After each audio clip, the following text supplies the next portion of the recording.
But tonight we're going to look at the processes about how to make the selections and indeed what sort of things to do to make those selections. Before we get too far, just for housekeeping for toilets, if we have any males here tonight that need to use the toilet, there is one in this building in the floor below, in the corner where the elevators are. And for females, we can just use the toilets across in the Luck building. So what are we going to do this evening? We will be looking at our middle school curriculum, because we are in middle school at this point in time, how to select subjects, and as well as a little bit about the new senior schooling system in 2019 and beyond. There will be more information on that as we get closer to that process. The most important part of this evening, however, is the ability to go around and talk to the teachers, find out what is in the subjects, find out what they think about your aptitude towards the subject is and perhaps what you might enjoy. So it's the opportunity to talk to teachers. At this stage, I would like to just invite our Deputy Principal, Michelle Gouge, to say a few words of welcome. All right, thank you. I feel very official tonight. I'm actually very lucky to get the chance here. Normally Mrs. Hills does this, but she's currently down in Canberra and I'm holding the fort. But I'm particularly excited to be here tonight. I kind of feel like I've grown up with your daughters. I started in the primary school with them and I've watched them flourish into beautiful, beautiful young girls. And I'm really proud to be working with them in their care class. We had a fabulous time on camp last week. That's not what tonight's about. Tonight is a great opportunity for you to talk to these fabulous people down here who spend much more time with your daughters than I do. And I guess what's really special about tonight is this is their first real chance to have a think about what's in future for them, what are they going to enjoy, what do they like. And many of us who've had older children go through this process, it can be quite a gruelling process to determine what subjects are going to work for your daughter. But can I just say that this is an opportunity for you to branch out and find out where it is that your passions lie, what it is that you're really good at. Do something that you love and it will never feel like work. And that's where you need to be thinking about when you're deciding about what subjects you want to be doing in your middle schooling. So choose wisely, girls. Speak to these people. They live, breathe and eat their subjects and they're very, very knowledgeable. And I want you to do that tonight so that you can be very confident in the way to approach your studies for next year. So thank you for inviting me tonight. I hope you enjoy the presentation. I will continue to work with your daughters in the care classroom, obviously, and throughout their schooling right through to senior. This is the one group I want to see throw that graduation hat because I have a really big connection with you all. So lovely to see you. Enjoy the evening. Thank you. Thank you very much, Michelle. So, very, very briefly, a little bit about our senior schooling system. There's been a lot of information about that in the media and throughout schools around the whole state. So it's important to note that this cohort of Year 8 students going into Year 11 will be the third cohort that will graduate into the new system. As we get further into the new system, we're going to know a lot more about how those subjects scale in terms of things like ATAR. Again, at this point in time, it's just important to note that there are differences between those students who are going through the system now. So if you have older brothers and sisters, realise that you'll be going through a system that is a little bit different. It's not anything that you need to worry too much about because the system will take care of itself. However, the QCS test is always something that there's a lot of publicity about. It's important to know that you will not be sitting the QCS test. You will be sitting no common test that all students do. In its place, however, you will be doing some external assessments. So those external assessments would happen at the end of Year 12. What we are starting to do is mirror those assessment types from the new system back into Year 9 and 10. So what you're going to find is that, for example, a subject like mathematics at Year 12 level, the external exam at the end of that year will actually be based upon a whole year's worth of work. So what we're starting to do is scale up that process now. So as in the younger year levels, the assessments are based on smaller time periods. So we're now working that way up to be term-based tests and semester-based tests, and by the time you get there, you'll be comfortable at being able to complete a whole year's worth of work in an examination. So those processes have already begun. For our curriculum and the subject information, the first thing that's important to realise is that schooling is broken into different areas. So we have our early learning, this is at Girls Grammar, our primary school for years 3 to 6. You're currently in the middle school, which lasts from year 7 to 9, and then we have our senior school from years 10 to 12. This is the first part of your transitioning into that senior school. So as Mrs. Gooch said, this is the opportunity to start specialising and to start pursuing more of your interests. At this stage, the curriculum is designed at year 7 and 8 to touch on a lot of different aspects so that you get the experience at knowing the things that you do and don't enjoy as much. So this is the opportunity for you to take the things that you do enjoy and pursue them in some more depth. In year 9, you will all study 5 core subjects, and in year 10 we're actually introducing an extra core subject, which we'll have a look at. In addition to those core subjects, you will have the opportunity to study 3 electives.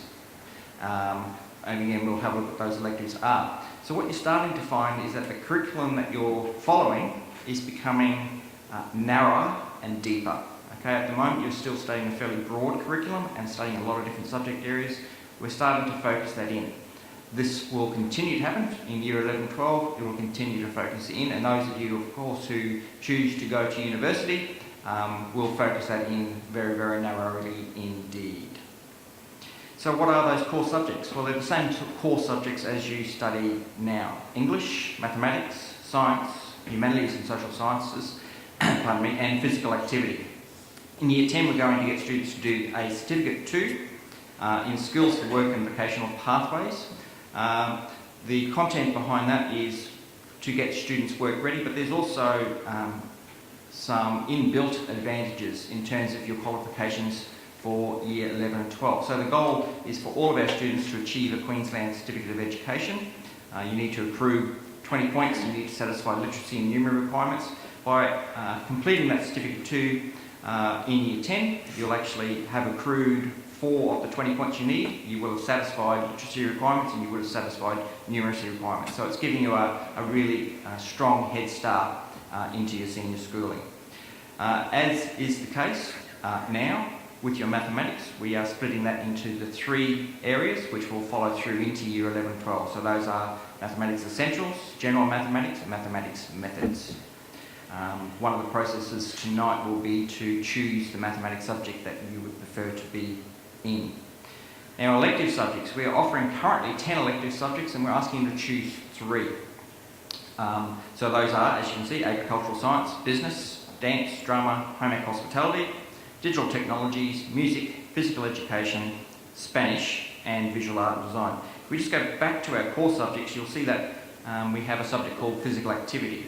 Now at year 9 and 10, physical activity will be a 1 lesson a week subject, and it will be entirely prac, so there'll be no theory component. It will be graded as an experiential learning subject. Okay? For those students who wish to pursue the physical education in more depth, you now have the opportunity to do that as an elective subject. So the PE at year 9 and 10 level will incorporate both theory and prac and take what you do in physical activity to a much deeper level. The other one that's really important there is to look at Spanish. Spanish is the only subject that you will need to be doing at year 9 and 10 to be able to continue into that in year 11 and 12 for the obvious reasons of having to build your language skills up. So that is an important one to realise. I would recommend that if Spanish is an area of interest to you, it does actually open up some extra opportunities. If you want to pursue very, very competitive courses at university, then if you study a language, often you will actually get some bonus points towards your tertiary entrance rank. So if you are looking down that road, certainly have a talk to Mrs. Graham tonight about Spanish. So now how are we going to actually choose your subjects? Well, as Mrs. Gooch said, you need to follow the things that you enjoy doing and that you're good at. I really, really strongly recommend against picking up a subject because you think it might be good for you. Okay? What you need to do is be pursuing the things that you are good at and that you enjoy. If you start taking subjects because you perceive them as subjects that you should be doing and you don't actually particularly want to, then you're going to find yourself having a pretty unpleasant time. And even if you do succeed, you're going to find yourself funneling yourself into subjects at senior and then beyond that to work in university in areas that you don't particularly enjoy. So you need to actually pursue the things that you want to do. Again, as Mrs. Gooch said, enjoy your work and you're not working. So you need to pursue that. For the selection process, it is important to realise that we are choosing subjects for the beginning of Year 9. I explained that most students actually stick with those subjects across the whole 2 years, but there is no need to do that. If you are unsure still and wish to sample a variety of subjects, then they are designed that you can come in and out of them at the end of a semester. So if you choose business as an example and you after a semester decide that you would prefer to do dance, then that opportunity is there to change. The students of course request that change, but we obviously go through the process of getting parental permission for any of those changes. Very, very briefly, obviously if we have subjects that have virtually no enrolments in, then it's very difficult to pursue them. I don't perceive that as being an issue, we just need to be upfront about that. So if we have a subject that perhaps only one student wishes to do, it's very hard to then offer that. So where to from here? We have the subject selection book that's been available electronically for a period of time. There's the paper copies here today. The majority of the usefulness of today is actually the opportunity to talk to your teachers about what's involved in those subjects in more depth than perhaps is in that subject book. We then have the subject form that needs to be completed and submitted by the last day of term 3. That is next Friday, the 21st of September. That allows me to start constructing the timetable for 2019. Important to realise that if you change your mind after that subject form goes in, that's also okay, it is not a problem. All that means is that you'll need to make sure that the subjects you do choose fit in with the timetable structure that has already been made. Okay, there are lots of people you can talk to. I'm always available. You have your care mentors, you've got your teachers, but you've also got a great resource in family. So often, many of you will have older brothers and sisters who have gone through and done these subjects. Talk to them. Okay? There are plenty of information about specific requirements for certification by our bodies such as the Queensland Curriculum and Assessment Authority. Websites are there. I can point you in the right direction for any of that information that you would like to know. Down to the mechanics of how to fill out the form. Essentially, there are 2 parts to it. One is choosing your mathematics subject. We have an extension, a mainstream and a foundation, which is again our methods, general and essentials. What we will do is ask you to tick your preferred group, but we will also be looking at your achievement levels. And so if you are consistently struggling with your mathematics, and there's a long history of that, then choosing the extension mathematics would probably be something that we would have to have a discussion about. There may well be a very valid reason, so we would discuss that. The next part of the form is where I ask you to make some preferences in the order that you would like to choose them. So for this particular student, they have said that their drama is their number 1 priority, followed by Spanish, followed by business studies, and then digital technology. So it's important that you order them with the numbers 1, 2, 3, 4. Our 4th one is a reserve preference. Again, I'm using this to construct the timetable, so I need to make sure that no 2 students are in the needing to be in 2 places at once. So I need to have the information there. Everyone would be, of course, guaranteed to get their number 1 choice, and then as you go further down the list, there are more variability in the options that are available. Again, what I would say is that probably more than 95% of the students will not need to take a reserve preference. And again, if that is the case, then we would have discussions about how that looks.